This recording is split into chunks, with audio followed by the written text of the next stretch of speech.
ఈరోజు ఉదయమే మరి సోషల్ మీడియాలో ఫ్లాష్ అయింది. అక్కడ 28వ తారీఖు ఏలూరులో జరిగిన అంటే సుమారు 1000 మంది ప్రజలతో ఒక 3000 ఖాళీ కుర్చీలతో 1000 కూడా కాదు, ఎవరో లెక్కెట్టినోడు 730 అన్నాడు. బట్ 1000 మంది అని చెప్పి సింపతిగా మనం లెక్కెట్టుకున్నప్పటికీ 3000 ఖాళీ కుర్చీలతో ఆ ఖాళీ కుర్చీలు వాడేసుకున్న కుర్చీలు చూసుకుని, అంటే వాళ్ళు వేసుకున్న కుర్చీలే వాళ్ళు చూసుకుని అందులో మనుషులు ఉన్నట్టుగా ఊహించేసుకొని నోటుకొచ్చినట్టు వాగారు కొందరు.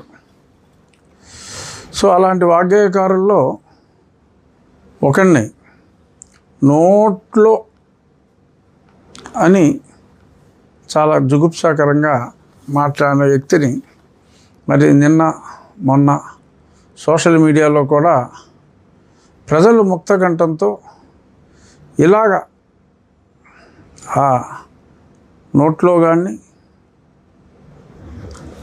నోట్లో ఉన్న నాలుకను పీకి కానుకలుగా ఇచ్చేవాడిని అంటే వాడు చాలా అతిగా పేలాడు. ఇప్పుడు సభ్యత అనేది చాలా అవసరం. నేను 4 సంవత్సరాలు ప్రతిరోజు మీడియాలో గంట మాట్లాడి పోరాటం చేశాను. ఏ రోజు కూడా అప్పటి ముఖ్యమంత్రిపై కానీ ఎవరి మీద కూడా నేను తోలనాడినట్టుగా మాట్లాడాలి. ఎందుకంటే ఒక డెకోరం ఉండాలి, ఒక సభ్యత సంస్కారం ఉండాలి. అది లేకుండా అది కోసేస్తా ఇది కోసేస్తా అనో నోట్లో ఎలా అంత జుగుప్సాకరంగా మాట్లాడే వాళ్ళని సభ్య సమాజం హర్షించదు. అదే విషయం మరి సోషల్ మీడియాలో కూడా ఎంతోమంది ఈ ప్రభుత్వం ఇలా మాట్లాడే వాళ్ళని ఎంకరేజ్ చేస్తుందా, ప్రోత్సహిస్తుందా ఏమిటి అన్నట్టుగా మరి చాలామంది వాళ్ళ మనోవేదనని సోషల్ మీడియా ద్వారా తెలియచేశారు. అలాగే పెద్దలు పవన్ కళ్యాణ్ గారి గురించే కాకుండా నా గురించి కూడా మాట్లాడిన మాటల మీద సోషల్ మీడియా చాలా మీడియా స్పందన ఎలా ఉన్నప్పటికీ ఇవాళ మీడియా అంటే సోషల్ మీడియాయే. సోషల్ మీడియా చాలా తీవ్రంగా స్పందించింది. మరి ఈరోజు ఉదయం ఒక పురాణ పురుషుణ్ణి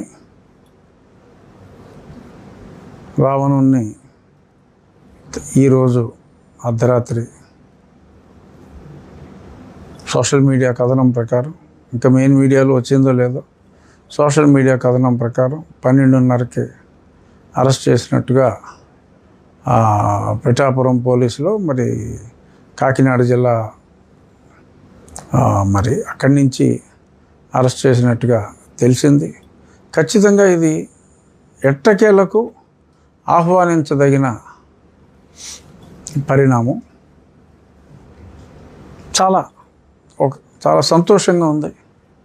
కనీసం పవన్ కళ్యాణ్ గారి విషయంలో మరి కూటమిలో అతి ముఖ్య నాయకుడు ఆయన, మరి ఆయన్నే అంత దారుణంగా పరిహసిస్తూ ఈ జడకుమారుడు కూడా